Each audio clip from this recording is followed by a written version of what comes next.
Welcome back friends to the GS platform YouTube channel. दोस्तों आज है 14 अक्टूबर 2020 और आज की करंट अफेयर में जितने भी इंपॉर्टेंट क्वेश्चन बनेगी इस वीडियो में हम लोग देखेंगे। और अगर आप चैनल पर नए हैं तो चैनल को सब्सक्राइब करें और पीडीएफ के लिए टेलीग्राम को जरूर ज्वाइन करें, जिसकी लिंक वीडियो के डिस्क्रिप्शन बॉक्स में दी गई है। तो चलिए शुरू करते हैं आज की वीडियो। तो यहाँ पर फर्स्ट क्वेश्चन है, हाल ही में किस राज्य या यूनियन टेरिटरीज ने वृक्ष प्रत्यारोपण पॉलिसी को मंजूरी प्रदान की है? तो इसका आंसर होगा दिल्ली सरकार ने। ऑप्शन यहाँ पर सी सही होगा। तो दिल्ली के मुख्यमंत्री अरविंद केजरीवाल ने दिल्ली को स्वच्छ और हरित बनाने के लिए पेड़ों को संरक्षित रखने के लिए भारत की अपनी पहली तरह की ट्री ट्रांसप्लांटेशन पॉलिसी यानी कि वृक्ष प्रत्यारोपण पॉलिसी को मंजूरी प्रदान की है। और इस पॉलिसी के तहत जिन पेड़ों को अभी तक किसी निर्माण अथवा अन्य विकास परियोजनाओं के कारण काटना पड़ता है उन्हें अब नहीं काटा जाएगा, बल्कि उन्हें उखाड़ कर कहीं और प्रत्यारोपित किया जाएगा। ठीक है। और इस पॉलिसी की जो विशेषताएं हैं उनमें किसी भी निर्माण या विकास परियोजना के लिए गिराए जाने वाले पेड़ों की कुल संख्या को कम करके 80% या अन्य स्थान पर प्रत्यारोपित किया जाएगा। इसके अलावा प्रत्यारोपण एजेंसी को ये सुनिश्चित करना होगा कि 80% प्रत्यारोपित पेड़ जीवित रहेंगे, क्योंकि इन शर्तों को पूरा करने के बाद ही भुगतान किया जाएगा। इसके अतिरिक्त प्रत्येक पेड़ के लिए 10 पौधों का वृक्षारोपण किया जाना भी जारी रहेगा, जैसा कि वर्तमान में किया जा रहा है। हालांकि ये पॉलिसी 10 या उससे कम पेड़ों को गिराने पर लागू नहीं होगी। ठीक है। तो बात करें दिल्ली की, तो मुख्यमंत्री हैं अरविंद केजरीवाल और राज्यपाल हैं अनिल बैजल। ठीक है। नेक्स्ट क्वेश्चन है, क्वेश्चन नंबर सेकंड, हाल ही में एवा मोर्टो किस देश की एक दिन के लिए प्रधानमंत्री बनी है? तो इसका आंसर हो जाएगा फिनलैंड। ऑप्शन यहाँ पर ए सही होगा। तो संयुक्त राष्ट्र अंतर्राष्ट्रीय बालिका दिवस जो कि 11 अक्टूबर को अभी हाल ही में मनाया गया है, तो इस दिन 16 साल की एवा मोर्टो ने लैंगिक समानता के बारे में जागरूकता बढ़ाने के लिए 7 अक्टूबर 2020 को एक दिन के लिए फिनलैंड के प्रधानमंत्री के पद को संभाला था। और ये गर्ल टेक ओवर कार्यक्रम के भाग के रूप में इसको प्रस्तुत किया गया था। मोर्टो दक्षिणी फिनलैंड के छोटे से गांव वेंकसी की रहने वाली हैं। और मैं आपको बता दूं कि फिनलैंड में एक सांकेतिक रूप से इस तरह का प्रधानमंत्री बनाया गया है। ठीक है। तो आप ध्यान रखेंगे कि फिनलैंड में वहाँ की जो बालिका हैं एवा मोर्टो, उनको एक दिन के लिए प्रधानमंत्री बनाया गया है। आंसर होगा फिनलैंड। तो फिनलैंड की वर्तमान में जो वास्तविक प्रधानमंत्री हैं वो है सना मारिन। ठीक है। और राजधानी है वहाँ की हेलसिंकी, मुद्रा है यूरो। राइट। नेक्स्ट क्वेश्चन है, क्वेश्चन नंबर थर्ड, हाल ही में अंतर्राष्ट्रीय आपदा न्यूनीकरण दिवस कब मनाया गया? तो international day for disaster reduction यानी कि अंतर्राष्ट्रीय आपदा न्यूनीकरण दिवस हर साल 13 अक्टूबर को मनाया जाता है। तो ऑप्शन यहाँ पर डी सही होगा। और ये जो दिन है वो जोखिम जागरूकता और आपदा में कमी की वैश्विक संस्कृति को बढ़ावा देने के लिए मनाया जाता है। साथ ही इसे दुनिया भर के लोग और समुदाय आपदाओं के बारे में जोखिम को किस प्रकार से कम कर रहे हैं और कैसे सामने आने वाले खतरों के बारे में जागरूकता बढ़ाने वाले को चिन्हित करने के लिए मनाया जाता है। ठीक है। और बात करें इसके इतिहास की, तो संयुक्त राष्ट्र महासभा द्वारा जोखिम जागरूकता और आपदा में कमी की वैश्विक संस्कृति को बढ़ावा देने के लिए किए गए आह्वान के बाद से 1989 में अंतर्राष्ट्रीय आपदा न्यूनीकरण दिवस मनाए जाने की शुरुआत की गई थी। ठीक है। 1989 से इस दिवस को मनाने की शुरुआत की गई थी। और 2020 में जो दिवस मनाया गया है, ठीक है, तो ये जो दिवस है वो आपदा न्यूनीकरण दिवस समग्र शासन से संबंधित है। नेक्स्ट क्वेश्चन है, क्वेश्चन नंबर 4, विजया राजे सिंधिया की सम्मान में पीएम मोदी ने कितने रुपए का स्मारक सिक्का जारी किया है? तो इसका आंसर हो जाएगा 100 रुपये। ऑप्शन बी सही होगा। तो प्रधानमंत्री नरेंद्र मोदी ने एक आभासी यानी कि वर्चुअल समारोह के माध्यम से सत्तारूढ़ भाजपा की संस्थापक सदस्यों में शामिल राजमाता विजया राजे सिंधिया की जन्म शताब्दी को चिन्हित करने के लिए 100 रुपये का विशेष स्मारक सिक्का जारी किया है। इस विशेष सिक्के का वित्त मंत्रालय द्वारा खनन किया गया है। विजया राजे सिंधिया, जिन्होंने अपना जीवन गरीब लोगों की भलाई के लिए समर्पित किया है, वे ग्वालियर की राजमाता की नाम से भी वो जानी जाती थी। ठीक है। तो इस पॉइंट को भी आप ध्यान रखेंगे। नेक्स्ट क्वेश्चन है, क्वेश्चन नंबर 5, जो कि आपका 3 स्टार का क्वेश्चन है यानी कि वेरी इंपॉर्टेंट। तो देखिए क्वेश्चन है, commitment to reducing inequality CRI यानी कि असमानता घटाने की प्रतिबद्धता सूचकांक में भारत को कौन सा स्थान मिला है? तो इसका आंसर हो जाएगा 129, 129वां स्थान मिला है, ऑप्शन ए सही होगा। तो भारत को 158 देश 158 कंट्रीज़ में 129वें स्थान पर रखा गया है। और ये सूचकांक है वो इस सूचकांक का तीसरा संस्करण है, और इस सूचकांक में कोविड-19 के समय में असमानता से निपटने पर केंद्रित है। और 2020 में CRI सूचकांक में नॉर्वे देश शीर्ष स्थान पर है। ठीक है, नॉर्वे देश ये इस पर शीर्ष स्थान पर है। तो मैं आपको बताना चाहूँगा कि ये जो रिपोर्ट है वो ऑक्सफैम इंटरनेशनल द्वारा जारी की गई है। ठीक है, ये भी आप ध्यान रखेंगे, ऑक्सफैम इंटरनेशनल द्वारा ये रिपोर्ट जारी की गई है। और इसमें 158 यानी कि 158वें स्थान पर कौन सा देश है, वो है दक्षिण सूचकांक, क्योंकि यहाँ पर सबसे ज़्यादा इनइक्वालिटी है। ठीक है, तो ध्यान रखेंगे पहले स्थान पर नॉर्वे है, भारत का स्थान 129वां है, और अंतिम स्थान यानी कि 158 पर कौन है, ये आपका है दक्षिण सूडान। ठीक है, तो इसमें हम बात करें सूचकांक के अनुसार भारत महामारी के दौरान असमानता से निपटने में दुनिया की सबसे खराब प्रदर्शन वाले देशों में शामिल है, क्योंकि 129वीं जो रैंक है वो कुछ अच्छी रैंक नहीं है। ठीक है, और भारत का जो स्वास्थ्य बजट है वो दुनिया का चौथा सबसे कम बजट है। देखिए, सबसे अधिक नहीं, दुनिया का चौथा सबसे कम बजट है। केवल आधी आबादी को ही जरूरी बुनियादी स्वास्थ्य सेवाओं तक की पहुंच इसमें है। ठीक है, और इस इंडेक्स को अंतर्राष्ट्रीय चैरिटेबल संगठन ऑक्सफैम इंटरनेशनल द्वारा डेवलपमेंट फाइनेंस इंटरनेशनल के साथ साझेदारी के साथ इसको जारी किया गया है। चलिए नेक्स्ट क्वेश्चन देखते हैं, क्वेश्चन नंबर 6। हाल ही में पूरी तरह से डिजिटल हाईटेक क्लासरूम वाला देश का पहला राज्य कौन बना है? तो इसका आंसर होगा केरल, ऑप्शन सी सही होगा। तो केरल के मुख्यमंत्री पिनाराई विजयन ने राज्य के सार्वजनिक शिक्षा क्षेत्र को पूरी तरह से डिजिटल होने की घोषणा की है।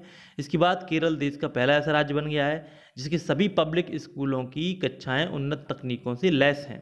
Kerala infrastructure and technology for education KITE द्वारा केरल इंफ्रास्ट्रक्चर इन्वेस्टमेंट फंड की वित्तीय सहायता से उच्च तकनीक कक्षा परियोजना को लागू किया गया है। इन कक्षाओं को हाईटेक बनाने के लिए सांसद और विधायक निधि का भी इस्तेमाल किया गया है। ठीक है, तो ये जो कार्यक्रम है वो 5 जुलाई 2019 को शुरू किया गया था, और स्मार्ट क्लास प्रोजेक्ट के लिए 16,027 स्कूलों में 3.74 लाख से अधिक डिजिटल उपकरण वितरित किए गए हैं। बात करते हैं केरल के मुख्यमंत्री की, तो वो है पिनाराई विजयन, राज्यपाल हैं Arif Mohammad Khan. Right, next question है क्वेश्चन नंबर 7।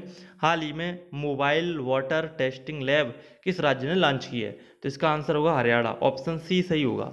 तो हरियाणा सरकार ने हाल ही में पूरी तरह से मल्टी पैरामीटर प्रणाली से लैस एक mobile water testing laboratory van को हरी झंडी दिखाई है, जिसमें पानी की गुणवत्ता की जांच करने के लिए विश्लेषक, सेंसर, जांच और उपकरण लगाए गए हैं। राइट, और हरियाणा में पानी की गुणवत्ता मुख्य रूप से total dissolved solid TDS, fluoride, nitrate, iron और क्षारीयता जैसी घटकों से प्रभावित होती है। और ये जो पहले है वो कार्यक्रम जल जीवन मिशन के तहत युद्ध स्तर पर शुरू किया जा रहा है। और ये जो वैन है ये mobile water testing lab location tracking के आधार पर इनेबल्ड है, GPS इसमें लेस है। जांच किया गया जो भी नमूना होगा वो डेटा को पावर बैकअप के साथ कनेक्ट करके इसका रिजल्ट दिया जा सकता है। राइट, नेक्स्ट क्वेश्चन है क्वेश्चन नंबर 8।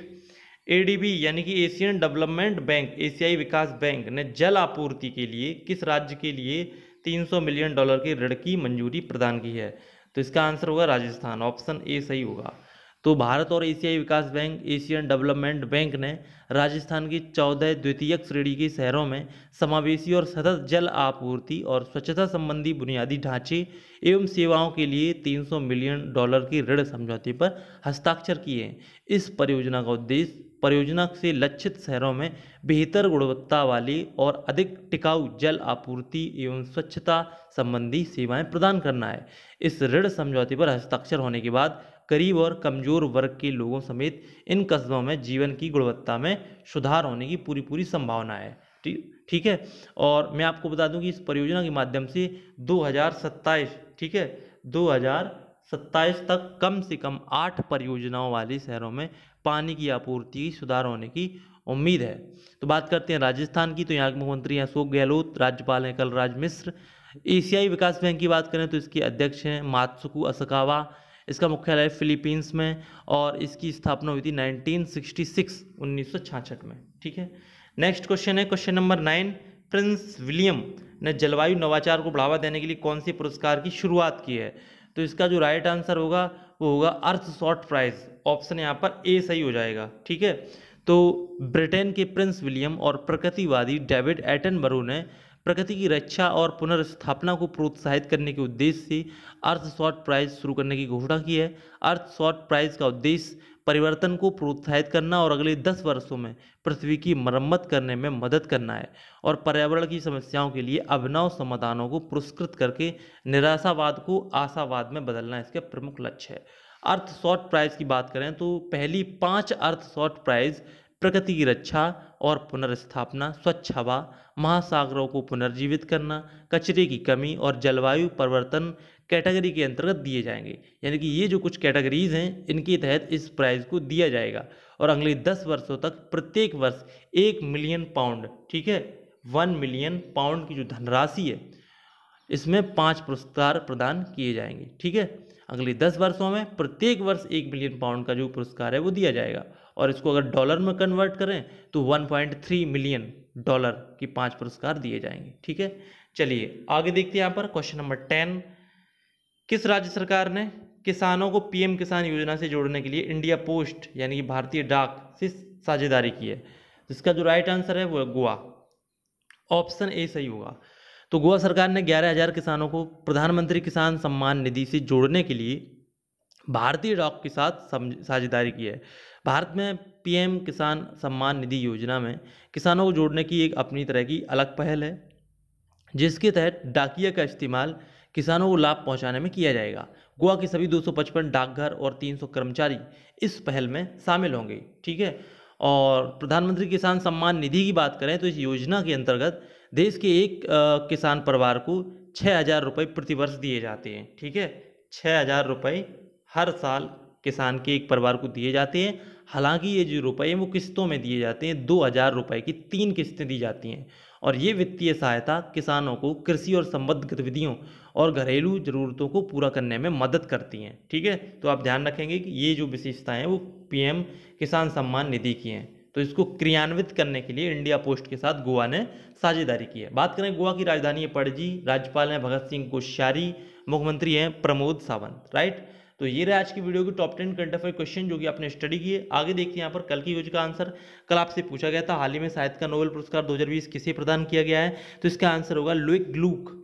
दूसरा क्वेश्चन था मानव विकास सूचकांक यानी कि ह्यूमन डेवलपमेंट इंडेक्स की जो गणना होती है उसमें कौन सा मानक शामिल नहीं किया जाता है? तो इसका आंसर होगा सामाजिक असमानता, क्योंकि उसमें जीवन प्रत्याशा को भी शामिल किया जाता है, शिक्षा को भी शामिल किया जाता है और प्रति व्यक्ति आय को भी शामिल किया जाता है। मैं आपको बता दूं कि पिछले वर्ष की जो रैंकिंग जारी की गई थी उसमें इंडिया की रैंक जो थी वो 129 थी। ठीक है, चलिए ये क्वेश्चन आपका कंप्लीट हुआ। आगे देखते हैं यहाँ पर आज की करंट अफेयर का क्वेश्चन।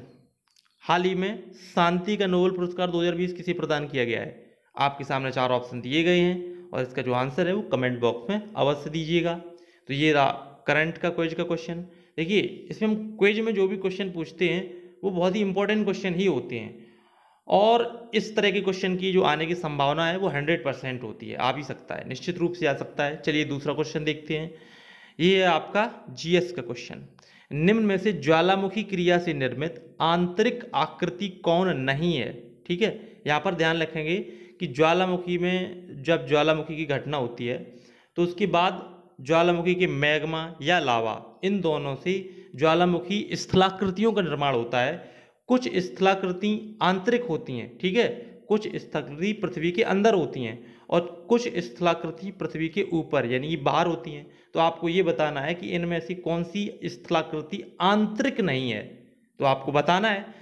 यहाँ पर ऑप्शन काफ़ी सारे दिए गए हैं, लेकिन आपको अगर आता है, क्वेश्चन आता है तो इसका आंसर आप बिल्कुल बता सकते हैं। कमेंट बॉक्स में इसका आंसर जरूर दीजिए कि कौन सी आकृति आंतरिक नहीं है। ठीक है, तो कल की जो क्विज होगी, कल इसका हम आंसर बताएंगे, उसमें हम इन सभी टर्म को डिस्कस भी कर लेंगे। चलिए मिलते हैं नेक्स्ट वीडियो में, तब तक के लिए वीडियो को लाइक शेयर कमेंट करना ना भूलें। तब तक के लिए नमस्कार।